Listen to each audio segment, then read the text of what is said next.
Hello and welcome to Global News Today, bringing you exclusive interviews with leading experts every weekday here on Al Arabiya News. I'm Tom Burges Watson. Coming up on today's program, the US President Donald Trump has described as a wake-up call the advent of DeepSeek on the tech scene. Concerns over the Chinese artificial intelligence model wiped nearly $600 billion off the market value of the chipmaker Nvidia. US President Donald Trump's renewed interest in taking control of Greenland has sparked panic in Denmark. Well, the EU is now saying that European troops could be sent to the semi-autonomous Danish territory. And the Iranian foreign minister warns Israel and the US that they would be, quote, really crazy to target its nuclear sites.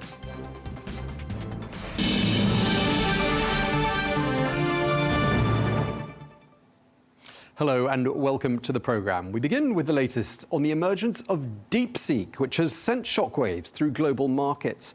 This is the Chinese artificial intelligence model shot to the top of the App Store's free downloads. And that surprised investors and in the process wiped nearly $600 billion off the market value of the chipmaker Nvidia. That is the biggest drop in US stock market history. What's particularly noteworthy is that DeepSeek operates at the fraction of the cost of competitors, potentially reshaping the global tech landscape. Meanwhile, US President Donald Trump has described the advent of DeepSeek on the tech scene as a wake-up call. The release of DeepSeek AI from a Chinese company should be a wake-up call for our industries that we need to be laser-focused on competing to win, because we have the greatest scientists in the world. Even Chinese leadership told me that. Well, for more on this, we can speak now to Chris Stokel-Walker, tech journalist and the author of How AI Ate the World, who joins us from Newcastle in the UK. Thank you so much for joining us. First up, is DeepSeek as good as ChatGPT, do you think? Based on the model's testing that we've seen so far, it does seem to be pretty much the equal. And this is, I suppose, all the more surprising because of the way in which it's trained, which is much less labor intensive, much less expensive, and frankly uses much less powerful AI chips of the type that have really been powering the AI revolution for the last 2 years plus to achieve those same goals. So this is seen as equal under many tests to the paid version of OpenAI's ChatGPT, and is available for free for many users. So it has lots of people spooked. Yeah, including the US President Donald Trump, who said that this is a wake-up call. And what you're saying is that, DeepSeek can do the same as what other platforms are doing at a fraction of the cost. Does that suggest as well that the competitors are overpriced? Yeah, I think this is one of the really interesting things that we've seen reflected in the share price of many big tech firms over the last day, and particularly Nvidia, the suppliers of those GPU chips, where it had been assumed that quantity was more important necessarily than quality. And so they would see an endless stream of supply and demand for their chips from the market. And obviously, with this news, they saw almost $600 billion of losses on Monday alone in their company, around about 17% of the entire value of the firm. This idea, I think, that actually we've been living by for the last 2 years of bigger is better in a world of generative AI now seems maybe not to be the case. We had assumed that the more computer hardware you throw at it, the faster the engine. Think of it like a Ferrari or a Maserati supercar being much better innately than a smaller car, a hatchback that you would get at a regular dealer, has always been the kind of North Star for AI development, and just the idea that you throw more money and more compute at the problem. But because of necessity, these Chinese companies, and particularly DeepSeek, have said actually there is another way. Indeed, and they're sort of dispelling, aren't they, the myth that actually other people outside of the United States, which is trying to lead this AI race, can actually achieve pretty similar results. Yeah, and we have to put this in context. This comes just a week or so after Donald Trump announced a $500 billion investment in the United States targeted specifically at making more stuff and more data, more chips and more data centers as well, in order to work under the assumption that that bigger is better model was the way forward. Yesterday, we saw on the NASDAQ 100 about $1 trillion, so twice the amount that the US has invested or earmarked to put towards this Project Stargate being wiped from US companies. And I think that is significant because it shows that there is perhaps another path here, and one that has been done by necessity because of export bans on these chips to China. There is a kind of rewriting rapidly of the rules of AI as we've seen them since the release of ChatGPT in November 2022. Yeah, so one of the lessons here is that generative AI doesn't have to be as expensive as all that. I'm just wondering if you've used DeepSeek much, and what sort of differences you've been able to spot between what it can do and what its competitors can do. Yeah, for the average person that loads it up, it looks very similar to ChatGPT and other AI tools that we may have used. When you start to kind of dig into it a little bit more, there are those apparent differences that become slightly more obvious. One of the ways that this works is by doing chain of thought reasoning. That basically means the AI verbalizes what it is doing as it is doing it. Now, OpenAI made a conscious decision to hide that with ChatGPT and only show you the end result. What this does with DeepSeek and this R1 model, the latest version that they've released, is it kind of highlights some of the guardrails that a Chinese company has to put in because of the political situation in which they operate. So, for instance, if you ask it what would be deemed politically sensitive questions in China, such as the status of Taiwan or who controls the South China Sea, what happened in Tiananmen Square in 1989, it will start to give you an answer. It will come up against one of the red lines that it is not allowed to cross. And then you will see a bit of boilerplate text that says, actually, sorry, I can't answer this. Let's talk about something else. I don't think a lot of people had heard of DeepSeek until yesterday. I certainly hadn't. People saying it sort of came out of nowhere. Were you aware of it? Was it on your radar? The model itself was released on Boxing Day, just after Christmas 2024. So it has been around a little while for those who have been watching the AI scene, but certainly we hadn't expected it to become quite as popular and quite as significant in terms of spooking the market. Now, obviously, this is something that has been bubbling under for a little while in terms of the company, developed by a sort of Chinese quantitative hedge fund founder who was using AI to try and pick out the best stocks possible, has been sort of earmarking a lot of these NVIDIA GPU chips, the AI chips that power these models for a good number of years now. But really, it broke cover, I suppose, in the last week. And has been a surprise, I think, to everybody, not just in terms of the performance of the model, but also in terms of the impact it has on the market. Yeah, indeed. Surprise. Fear, to use your word, spooked. I mean, a lot of words have been used to describe the advent of DeepSeek. The management described by some people as being geeks. I don't know if that's a fair characterization of the management and who they are. Bottom line, should people be afraid of this new technology? I don't think so necessarily. I think one of the things that it does highlight is the extent to which we now have global competition in this space. The US has long been supreme in this area, in part because of Silicon Valley and the advantages that gives them. It isn't necessarily a bad thing that we have global competitors. I think when we're talking about the use of AI and the way that it kind of layers into our society and is expected to do so in the years to come, we do have to be concerned about maybe some of the biases, some of the ethics, some of the societal decisions that are baked in to these models. And so while we might not necessarily want DeepSeek in the way that it is developed by the Chinese right now, one of the benefits of it is you can develop it your own way. You can download it, tweak it slightly to enable it to more accurately reflect your societal interests and your viewpoint on the world, and still get the benefits of the kind of technological prowess that it has. The CEO of Microsoft, Satya Nadella, says that less expensive AI is good for everyone. I don't know if you agree with that. I mean, what is the overall benefit or risk for consumers here? I think that the benefit is that it puts AI potentially in the pocket of individuals and allows you to have much more tailored views. One of the risks, and I sit here in the UK, in normally in Europe, but also kind of attached to it only ever so slightly, having lived through 20 plus years of social media. And frankly, our society has been reflected through a very uniquely American and very uniquely part of America sort of ideal. We have a curious Silicon Valley lens through which we look for all the benefits and the drawbacks that has created. So I think the real benefit here is that it opens up competition in the space. It allows organizations and those who are maybe a little bit more tech-minded to get the same performance from a model that they can tweak themselves. And to me, that seems like quite a good thing. Yeah, I mean, people in the United States are clearly not comfortable about this at the moment, not least the US president, who's called it a wake-up call. One investor from Hong Kong by the name of Jen Zhu Scott wrote on X, quote, "Sounds like a rich kid's team got outplayed by a poor kid's team." I mean, do you think there's a little bit of how dare they, how have they managed to achieve this coming from the United States in terms of the attitude towards a low-cost but equally effective AI platform? Yeah, absolutely, because the United States has put their eggs in one basket, and that is the bigger is better basket.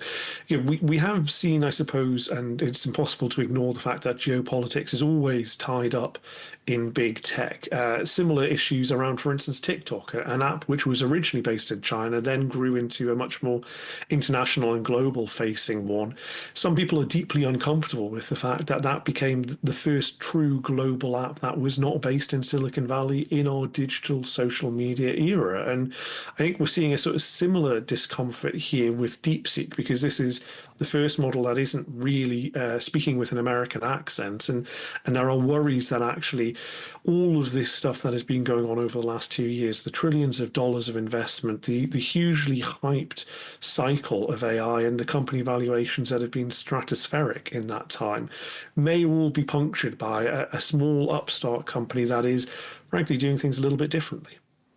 Sure, and you raised a really interesting point there, and one that some commentators have been making, which is that if you're not American and you do well, like TikTok did, the threat is out there that you will be banned in the United States, which is, of course, a huge blow. Just lastly, there have been people out there describing this moment as being AI's Sputnik moment, obviously an allusion to the 1957 launch of the first artificial satellite by the Soviet Union. I mean, is that how it feels to you? I think that it is a significant moment. I don't know whether or not we need to kind of embody it with this really important moment in space exploration, because I think that actually, AI will be important for everybody and will be used in all aspects of our lives, but we don't need to have necessarily that race to space supremacy that we saw in the 1950s, 60s and onwards from there. This does, however, I think, democratize access to AI in a way that we perhaps didn't expect. And I think that is the thing that we ought to take away from this, that actually, we had assumed that we would have a kind of Silicon Valley hegemony for the next decade or so under the rules of AI, where it would be governed by these big tech companies that have dictated our lives in many ways for the last 20 years. That is no longer the case. I think that this is kind of not necessarily a Sputnik moment, but it's something that allows you to do stuff that is previously seen as impossible, and that is always a good thing. All right. Well, thank you very much indeed for your time, Chris Stokel-Walker. Really appreciate speaking to you. Thank you. Well, let's get some more analysis now on the political fallout. We can speak to Vicky Pryce, the former head of the UK's Government Economic Service, who joined us now from London. Great to have you with us, Vicky. Just wondering, with regards to DeepSeek, I mean, why do you think it triggered quite so much panic on Wall Street? Well, the main reason is that it looks like you can do what perhaps Wall Street and the tech companies have been doing, backed by Wall Street, considerably more cheaply than what had generally been assumed. And therefore, the type of investment which is assumed as well will be happening over the next few years perhaps isn't necessary. And maybe some of the valuations of some firms are overdone. So I think that's the sort of panic that set in. And we saw, of course, NVIDIA, whose chips are the ones that are used for AI most generally. There are some other companies too, but it seems to be the biggest one. And whose chips, of course, are becoming increasingly sophisticated. And remember that even President Biden, in his last days as president, before President Trump took over, imposed even more controls to exports of strong chips and high-value chips for AI to China and elsewhere, so from the US. So if that isn't necessarily what is needed and what is going to perhaps fuel valuations of various companies, then there needs to be a rethink as to whether, in fact, the markets have got it all wrong now that our competitors are able to do it considerably more cheaply. We were just speaking to a guest about how some are harking back to the space race and in the 1950s and 60s, and you know how some people are talking about an AI race. I mean, is there an AI race, and who's in it? Well, certainly the Chinese thought there was one, and that's why we are where we are right now. They couldn't get all those chips, and they used the older ones and managed somehow rather to get more or less the same product with some tweaks to it, because there are quite a lot of political issues there. You can't get answers to some things that perhaps, you know, the Chinese don't want you to have out. But generally, they have competed. It wasn't perhaps as well known that that would be the case. In fact, the expectation had been that the US, because of all the sanctions and restrictions on investment and IP transferring to China and so on, that it would keep its predominance, if you like, in this area. And of course, we've seen how important the tech sector has been to the economy and, of course, to Wall Street in terms of the valuations that we've had. Well, now, of course, when you see that competition is there from the Chinese, but the interesting thing for me is that Europe had been talking about becoming more competitive and spending huge amounts of money.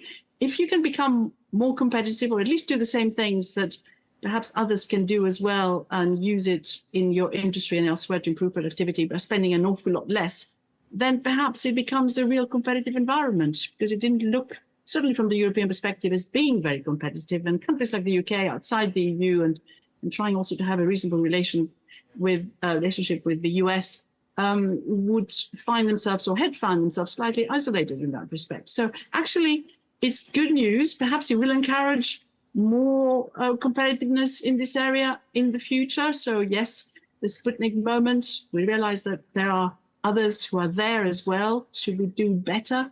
Perhaps. But the important thing, I think, for the world economy is, can we do it more cheaply? Yeah, and clearly those sanctions and restrictions on the export of these chips has not worked and hasn't prevented China from getting its hands on what it needed. Does this change, do you think, therefore, if there is an AI race, does it change who's winning it?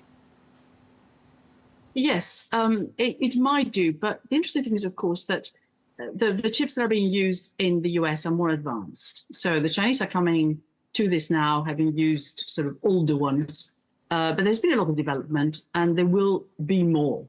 Now, the question is, can the Chinese get there while the US still has a bit of an advantage, or will they be stuck with what they've got, if you like? But right now, you know, if there is all this open access that there is to all sorts of developments and models that are being coming out there, then anyone can get into it and perhaps use AI a lot more sort of imaginatively than we thought before. So in many ways, it's a very, very important moment because we see that perhaps some of the assumptions we had made about what AI would do, and certainly where the concentration of this would be, is no longer correct. Donald Trump called it a very important moment. He called it a wake-up call for Silicon Valley. And I'm just wondering, how does America respond to this, therefore? They're going to have to think very hard, I'm afraid. Perhaps, the shareholders of various companies, of course, are going to be looking at the losses that they may have made. Of course, things have improved a little bit today after the drops of yesterday. So perhaps, people are over-worried about it, and maybe there are other opportunities to perhaps get that race to the benefit of the US again. So there is going to be a rethink. And of course, it comes just after we got the announcement of $500 billion US dollars that was going to be invested in AI in the future. Of course, lots and lots of companies putting money in there. Now, that perhaps isn't going to be strictly necessary. maybe one can do it for less, as I was saying earlier. So that's the important issue. But I think sort of politically, of course, it matters hugely. If the race that perhaps President Trump thought he had with China, where of course he's been threatening big tariffs as well, is one that perhaps is getting lost already, then one has to rethink how one sort of meets the latest challenge. So politically, I think it matters hugely. Now, obviously, the Trump administration's barely a week old, well, just over. I mean, in terms of political fallout, I mean, it looks like there could be a bit of a blame game coming up as well. How was it that during the last few years, China managed to get hold of quite so many of these highly coveted chips in order to be able to put together something like DeepSeek, seemingly as quickly as it did? I mean, when it comes to apportioning blame, I mean, how far back does this go? Well, for quite some time, I think those exports were possible. So what they seem to have used, or so we're told, because of course I'm not a tech expert, is older types of chips, which they've been accumulating over a period of time, probably mindful of what sanctions there might be and restrictions there might be, and therefore able to sort of stockpile, if you like, and work on them. And I think what it shows you, perhaps, is that you don't necessarily need terribly sophisticated chips to be able to do what they're doing. Now, the real question for everybody has been, yes, we're where we are in terms of technology, but how do we move to the next step? I mean, the reality is if AI is going to be used a lot more aggressively in the future, if you like, all those tech companies have been expecting a lot of investment from NVIDIA in order to get to the more sophisticated level. So the real question is, how can you move up one step, two steps? And whether, of course, China, with the limited sort of sophistication, if you like, of what it's got, can move to the next step itself, or whether it's able to acquire, of course, some of those chips from somewhere else. And that is always the issue. Now, we have, of course, the development of the wider development of the BRICS, where they are beginning to work a lot more closely together, and lots of extra countries are joining as well. Of course, there are leakages through the system that can allow China perhaps to jump a little bit in this race, and it might well do so. I mean, in terms of, just putting this into perspective for us, I mean, for people who don't follow the stock markets very closely, I mean, what we saw happen on Monday, I mean, lots of adjectives, unprecedented being one of them, historic being another, to describe what happened. What's your take on just how impactful, how consequential what we saw was on Monday?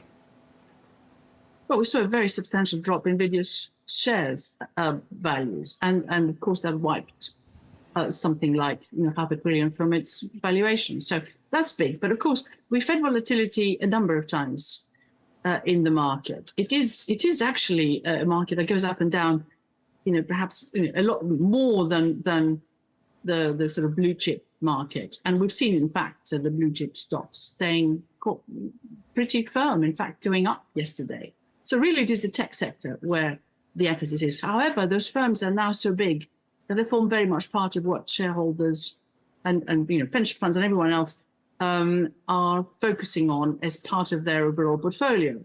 So if they start switching out of those stocks, and they have done that, of course, and that's why they moved into bonds, treasury bonds, and bond yields have come down in the US, which actually is good news in many ways in terms of the cost of servicing government debt. Same has happened here in the UK by sort of association, if you like, which again is good news. That loads of funds are going to rethink the attractiveness, if you like, of US stocks. As I was saying, that the tech ones are in a world of their own, if you like. But if there is a reevaluation as to where the strength of the US economy is, and whether perhaps the stocks have been overvalued for a considerable amount of time, then that could have quite significant implications for the US economy as well. And of course, right now, the US Fed is thinking about what to do with interest rates. And you will look at what the prospects for the US economy are and whether what we've seen in the last couple of days makes any material difference or not. And this is the second case study in recent years where a technological development from China has worried or annoyed the United States. Of course, the United States has taken steps to try and ban TikTok or force its sale. And I just wonder what sort of a message you think this sends out to the rest of the world. If you succeed, we'll ban you, seems to be the message that some people might take away from this. The truth is that free trade is good for world growth. And we've seen so many protectionist measures emerge in the last few years. I mean, under the Biden administration, it was pretty protectionist. In fact, it got even more so with the Inflation Reduction Act. And now we get more of that. And we're going to possibly see a series of tariff increases taking place as well. I mean, what perhaps this incident shows us is that despite sanctions, despite those tariff threats, or perhaps even because of them, what you find is that there is resilience in a number of places and they can come up and compete. But in general, the more competition we have, the better it is. There are obviously some issues to do with security and concern about intellectual property, no doubt about that. But a world that competes and at the end of the day provides something for the consumer which is cheaper and increases choice more generally is good for growth. And we are becoming more protectionist at our peril. Indeed, and just to sort of wrap up, and I think this ties in quite a lot of the points you've made. I mean, when you think that Microsoft is planning to invest 80 billion US in AI this year, Meta planning to spend about 60 billion US on AI. I mean, doesn't this just basically show the world that there is better value for money out there than had been previously thought? Yes, and the interesting thing is that those investment intentions were looked at with concern because, of course, you know, the valuation that we have now in some of these firms may not have taken into account the fact that they do need to invest or felt they needed to invest quite considerably. So there was a bit of a rethink that's taking place at various stages in the last few months, but the markets swept that under the carpet. The good thing is that if they don't need to invest quite so much, then perhaps their own valuations will, if anything, perversely improve rather than go down. What it does with NVIDIA is a different issue because, of course, NVIDIA would be responding to and responding to what the requirements are of all those buyers of these chips, basically. And if those are not there, then brilliant. All right, well, we're going to leave it there. Thank you very much indeed. Really appreciate you taking the time to speak to us. Vicky Pryce, thank you very much indeed. Thank you.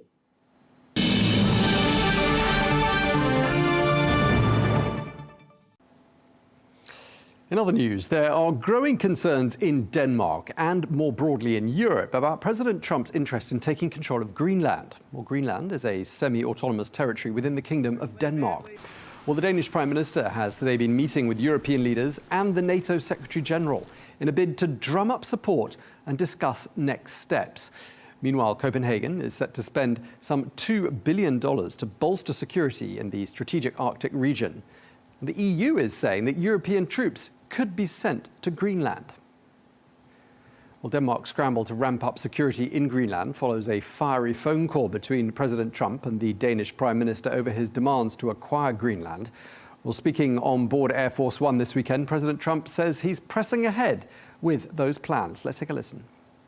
I think Greenland will be worked out with us. I think we're going to have it. And I think the people want to be with us. Well, let's get some more analysis. We can cross to Copenhagen and speak to Mogens, the former Danish foreign minister and former president of the UN General Assembly. Thank you so much for joining us once again here on Al Arabiya News. We were just hearing there from the US President Donald Trump speaking at the weekend. I mean, this Greenland issue is getting pretty serious, isn't it? It looks very serious and extremely strange. I mean, the situation is as follows. Greenland has been for hundreds of years a part of the Kingdom of Denmark. It is now, as you say, a self-government entity. They can decide over the coming years to be totally independent, at least in the formal way, because a small nation like Greenland will always have to lean somewhere, talking about defense and so on.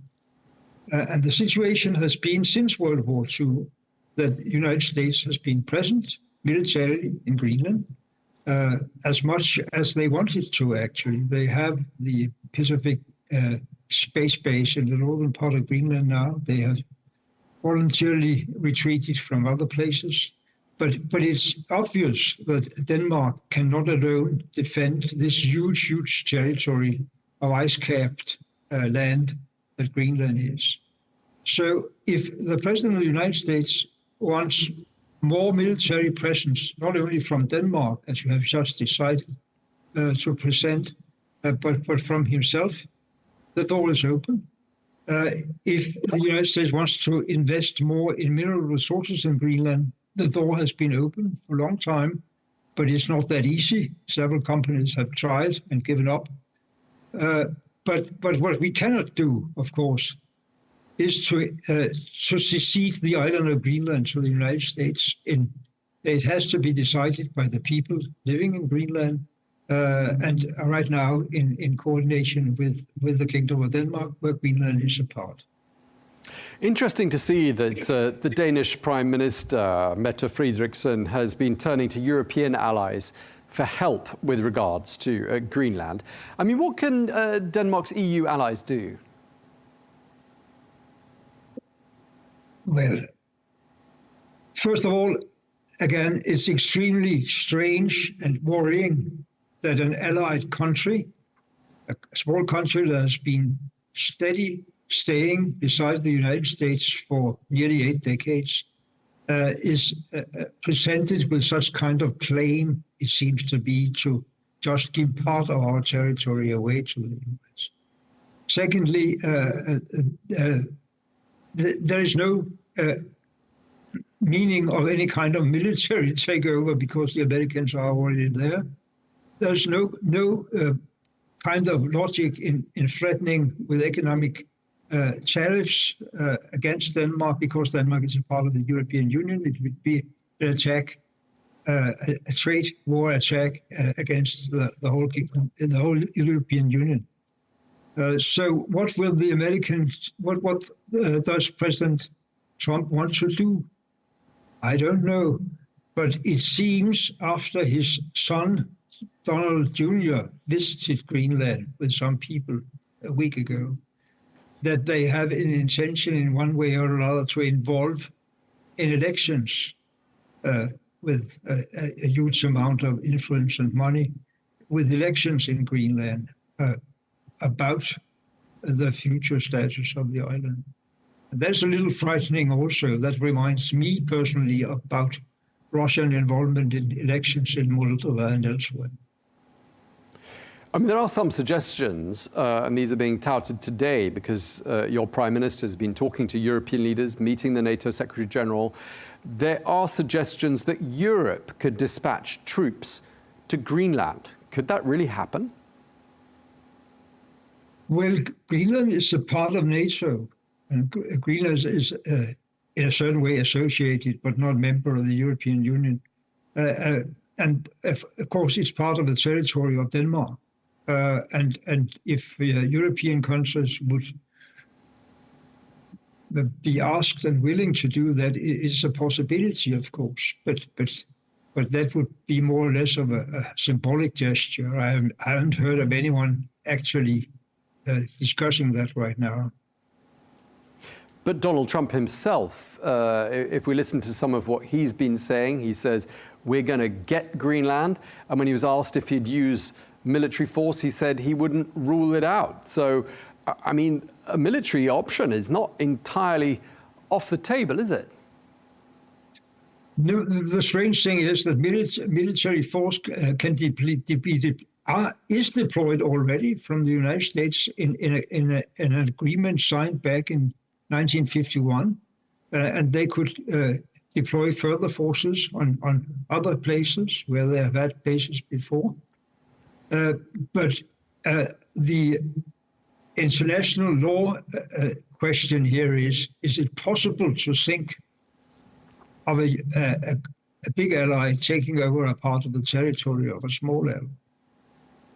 And if that's the final demand from President Trump, not just fulfilling all his concern about the military security and the minerals and keeping away Chinese and Russian interests, but that we should simply accept that the Greenlanders being American citizens instead.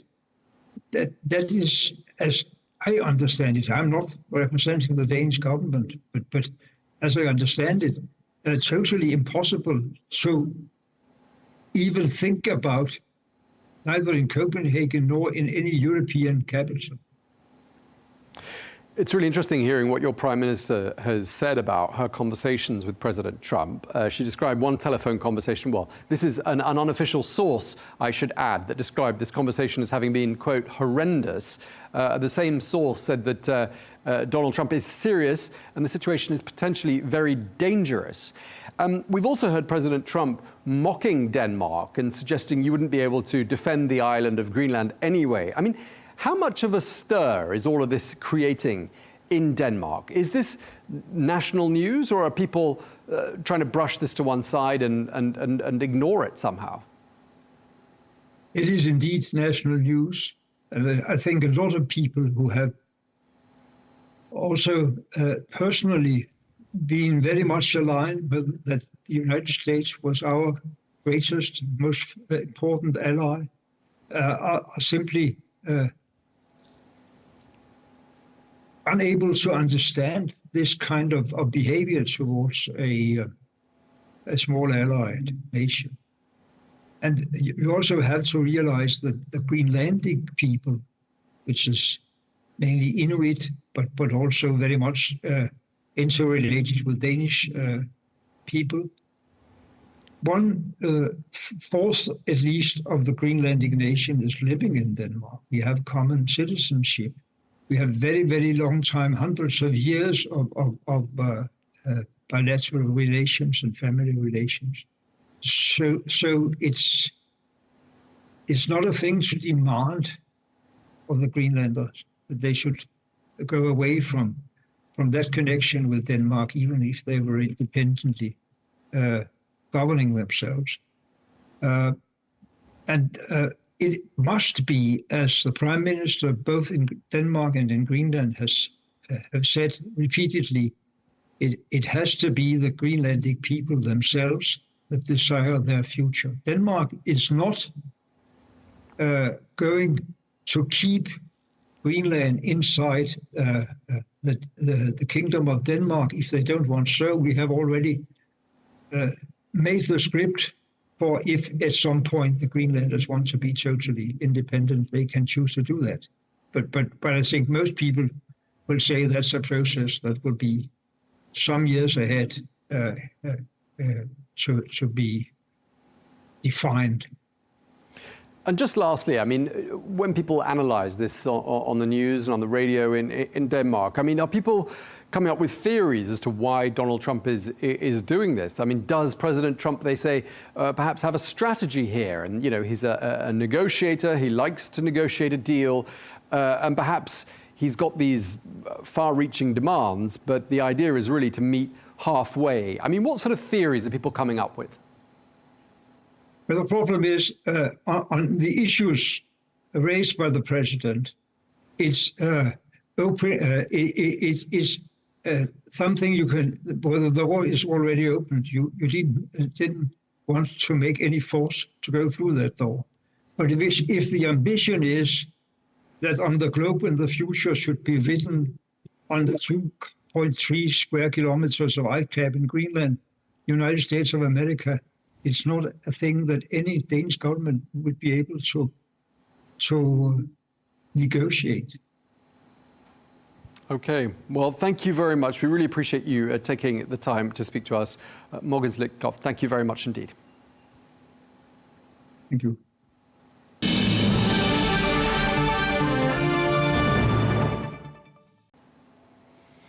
Now, the Iranian foreign minister has warned Israel and the United States that they'd be, quote, crazy to strike the country's nuclear program.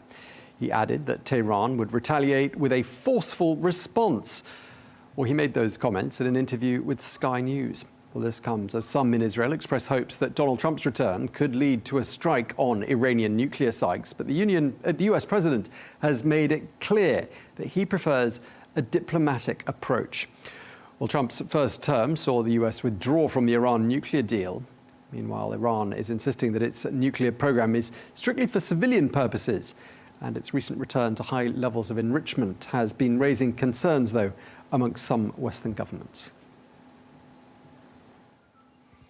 Well, for more analysis, we can speak now to retired Brigadier General Mark Kimmitt, former Assistant Secretary of State for Political and Military Affairs during the administration of George W. Bush. Thank you very much indeed for speaking to us, General Kimmitt.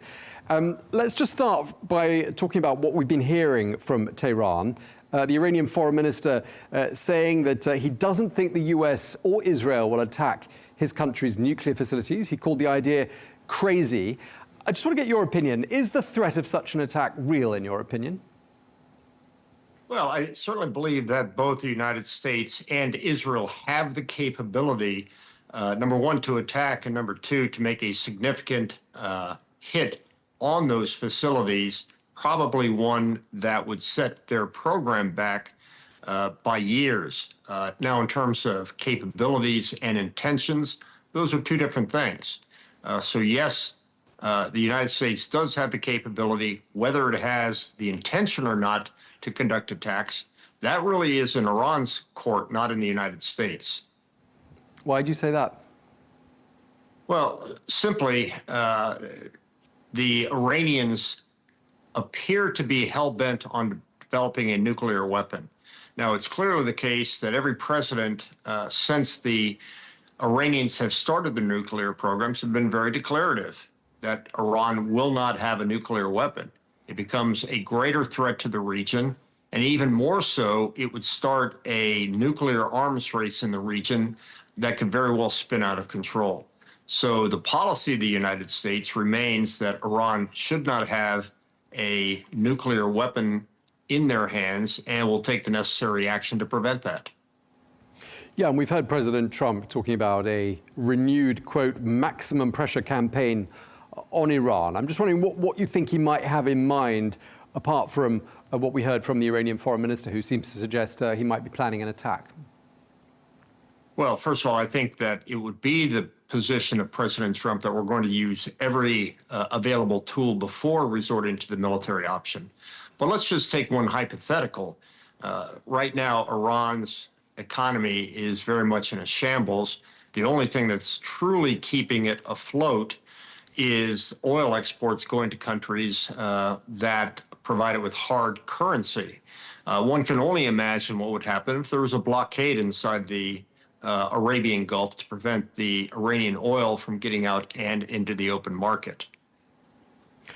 And of course, there must be a realization of what you just said in Tehran. And that's why perhaps we've got reports that people are saying that Donald Trump's return to the White House is, quote, an existential threat from Iran, or viewed by Iran. I mean, it sounds like they've got good reason to be worried. What's going to be different, do you think, about the second Trump administration compared to the first in this regard? Well, I think that the Iranians, if I was President Trump, should see this as an existential opportunity, not a threat. Look, at the end of the day, President Trump, number one, does not want to start new wars, and number two, certainly does not want to see a war that would break out as a consequence of an attack on the Iranian nuclear capabilities. He's not a warmonger, he's a deal maker. He is looking for a deal with the Iranians that would give them reason to pull back from developing a nuclear capability and in return get sanctions relief. But everybody knows that you don't come to the negotiating table by backing off. You come to the negotiating table in a strong position, and in this case, a threatening position. But it's clear that the United States does not want to see Iran have a nuclear weapon. It is clear that the United States does not want to go to war because of it. Yeah, and I mean, you could argue the Iranians are doing the same thing, because we listened to what the Iranian foreign minister said. He said there'd be immediate and decisive consequences in the event of an attack on our territory. He also said it would turn the entire region into a, quote, very bad disaster. I mean, what sort of things do you think Iran could potentially do were such an attack to take place? What's he getting at? Well, first of all, let's be very clear. Iran, through its Iranian Revolutionary Guards Force, Quds Force, and its proxy system throughout the region, has caused that very crisis throughout the region that up until October of a year ago, it was clear that the Iranian malign hand was in every unstable situation in the Middle East. And it's only since October of 23 that the Iranian proxy system has been that octopus with its head in Tehran. Each of those legs are being cut off. So candidly, Iran is in the weakest position it's been in years. And General, there's an argument, isn't there, that the Iranians don't even know how vulnerable they are, because there are suggestions that the whole country, the whole system, the whole infrastructure of the Iranian government or regime or whatever anyone wants to call it has been infiltrated to the nth degree thanks to cheap intelligence. Intelligence easy to come by these days. What do you make of that? Well, I'm not an intelligence expert, but it certainly does seem if they are able, Israel are able to infiltrate Iran to the point where they can take Yahya Sinwar in the middle of an Iranian Revolutionary Guards Force guest house at the invitation of the Iranian government. I would say their infiltration is pretty significant. A couple of the other things that came out of the interview with the Iranian foreign minister that were striking. He poked fun at President Trump's idea of moving Gazans to Jordan and Egypt. He also poked fun at the idea of taking control of Greenland. I mean, that's not likely to have gone down well with President Trump, is it? He doesn't like it when people mock him. Well, look, I think you've always got to pull back and understand the axiom with President Trump. You can take him literally or you can take him seriously. And I think in the case of Greenland, excuse me, I think in the case of Greenland, what he is looking for is a pretty good deal with Greenland, primarily for the defense of the United States. That doesn't necessarily mean that he's going to make it a state, that he's going to turn into a real estate opportunity. But I think he's trying to get a deal out of Denmark so that we have better permission to be able to use Greenland, which is an incredibly important piece of land in terms of defending the United States. In terms of sending refugees to Jordan and to Egypt, well, I think both those countries have a vote in the matter. He may be trying to apply the pattern he used with Colombia, which refused a couple of plane loads of refugees that we were repatriating, and they finally acquiesced to that. Again, the president is a real estate dealer, and he simply is looking for a deal. How he goes about that, what he says, is more commercial than it is diplomatic, but he's able and willing to make a deal. And just lastly, we've heard from President Trump. He is reported as preparing an executive order for, quote, next generation defense shields for the United States. I mean, what does that say to you about the overall mood in the United States? Why would such a move be necessary? Well, again, I think this goes to the core of President Trump's political philosophy, which is defend America first, make America great again. Let's make sure that no other country has the capability to blackmail us into making decisions for them. This is an old issue that has come about for years and years. I remember before I went into the military in 1972, that the ABM treaty, the anti-ballistic missile treaty, was signed between the United States and Russia. 10 years later, you had President Reagan signing the ABM treaty with Russia. This is a long process of treaties between the United States and its adversaries in terms of either reducing or defending against the threat of nuclear weapons invading each other's homelands. Okay, well, thank you very much indeed for taking the time to speak to us. I really appreciate it. General Mark Kimmitt, thank you very much indeed. Thank you for having me.